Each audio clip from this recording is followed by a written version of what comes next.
बनता कब है? जब उसे परिचय मिलता है आत्माओं के बाप से, क्या कि तुम ज्योति बिंदु आत्मा हो। तो यज्ञ के आदि में परिचय मिला ज्योति बिंदु आत्मा का, या मनुष्य सृष्टि के बाप को कब परिचय मिला? बाद में या यज्ञ के आदि में? कब परिचय मिला है? बाद में मिला।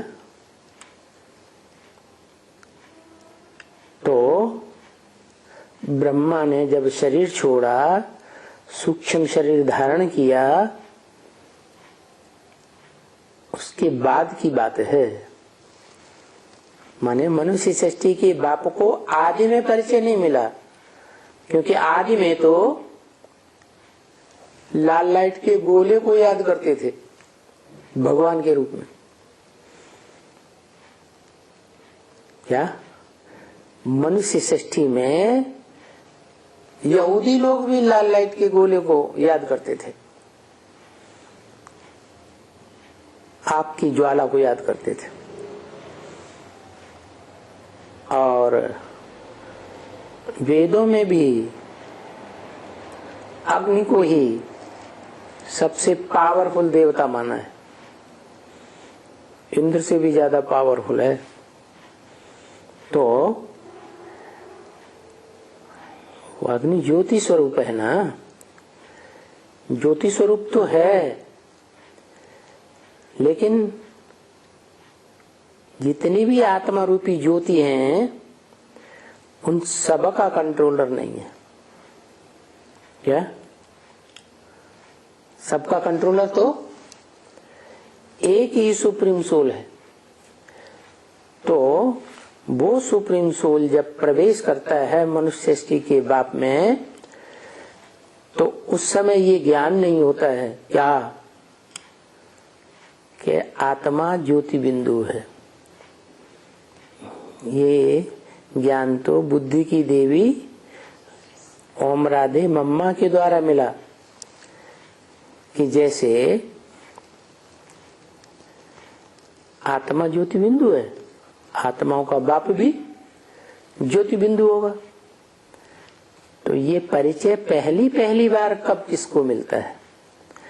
और सिर्फ परिचय मिलने से ही काम नहीं बनता, जानने से ही काम नहीं बनता, प्रैक्टिकल में उस स्वरूप में स्थिर होने से काम बनेगा, या सिर्फ जानने से काम करेगा? नहीं। तो प्रैक्टिकल में उस आत्मिक स्वरूप में, ज्योति बिंदु स्वरूप में स्थिर होना स्मृति के आधार पर, वो मनुष्य सृष्टि के बाप का ही होता है। मनुष्य सृष्टि का बाप जब आत्मिक रूप धारण करे, ज्योति बिंदु बने, तभी तो सुप्रीम सोल से मिले। मेल कैसे होगा? एक चींटी हो और एक हाथी हो, दोनों का मेल तो होगा नहीं। इसलिए समान होना पड़े मेलन मलाने के लिए। तो जो मनुष्य सृष्टि का बाप है, जो अपन को देह समझता था, वो आत्मिक स्थिति में स्थिर होता है। कब? तारीख 5 दिसंबर। बताइए, अव्यक्त वाणी में 5 दिसंबर की तारीख बताई। वो है अव्यक्त बाप दादा के मिलन की प्रैक्टिकल स्टेज। कौन से सन का? जिस सन में ब्रह्मा बाबा ने शरीर छोड़ा, उसी सन में हर राम वाली आत्मा ज्ञान में आती है, बेसिक नॉलेज लेती है। जो मम्मा ने ज्ञान दिया था कि जैसे आत्मा ज्योति बिंदु है, अणुअणियांसम है, जो गीता में ही लिखा हुआ था। गीता का तो एक्सप्लेनेशन यज्ञ के आदि में ही हुआ था या मध्य में, अंत में हुआ? आदि में ही हो चुका था। अणु अणियांशम, आत्मा अणु रूप है। तो मम्मा ने ये बात बताई, आत्मा तो मणि रूप है, अणु रूप है, तो आत्माओं का बाप भी अणु रूप ही है, ज्योति बिंदु ही है। और वो ज्योति बिंदु आत्मा जो है वो वास्तव में उसका बाप का कनेक्शन तभी ही होगा जब वो अपने को देह समझना बंद करे और अपने को किस स्थिति में टिकाए, मैं ज्योति बिंदु आत्मा। तो मनुष्य सृष्टि का बाप पहली बार आत्मिक स्टेज में टिकता है, ज्योति बिंदु स्वरूप में टिकता है प्रैक्टिस करके कि मैं देह नहीं हूँ, मैं वास्तव में ज्योति बिंदु आत्मा हूँ जो भ्रकुटी के मध्य में रहती है।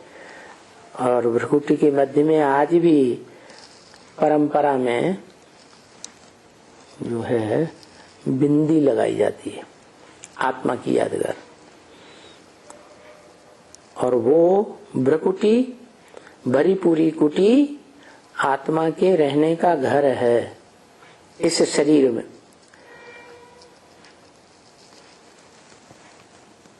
जब वारंट निकलता है तो पुलिस कहाँ पकड़ती है जाके पहले?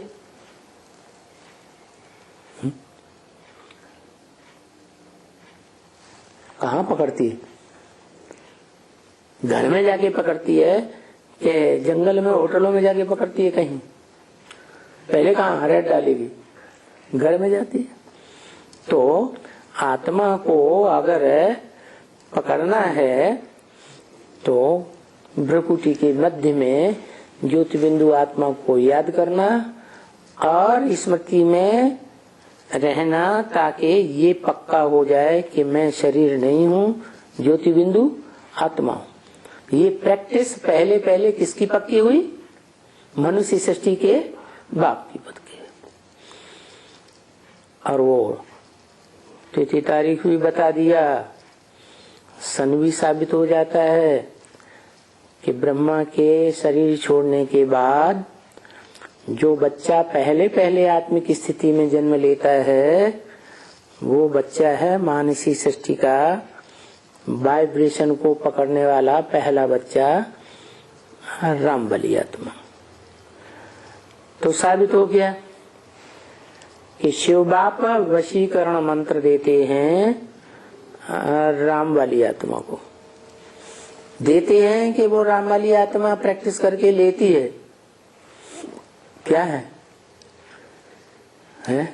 वो देते हैं, वो सिर्फ ज्ञान देते हैं। क्या?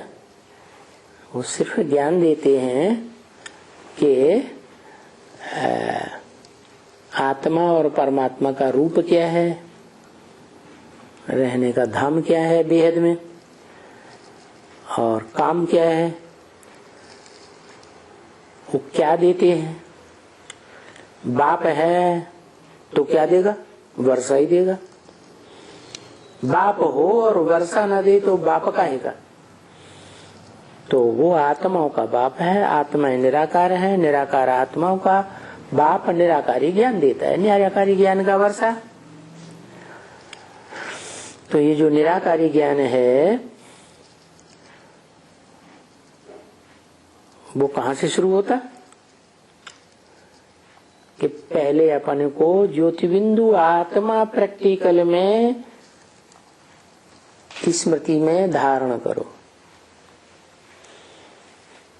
यहां से वशीकरण मंत्र शुरू हुआ और अपन को आत्मा समझ है, फिर आत्माओं के बाप को याद करो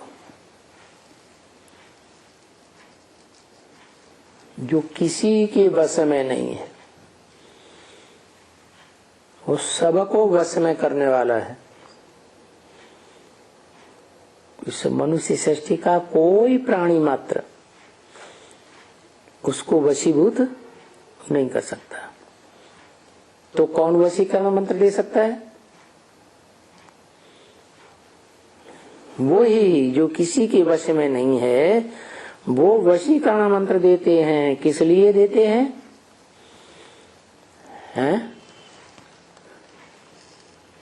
माया को जीतने के लिए बच्चों को वशीकरण मंत्र देते हैं राम वाली आत्मा के थ्रू, क्योंकि वो वशीकरण मंत्र है याद, योग। योग का जो मंत्र है मन मना भव, वो देने वाला कौन हुआ प्रैक्टिकल में? आत्माओं का बाप या मनुष्य सृष्टि का बाप?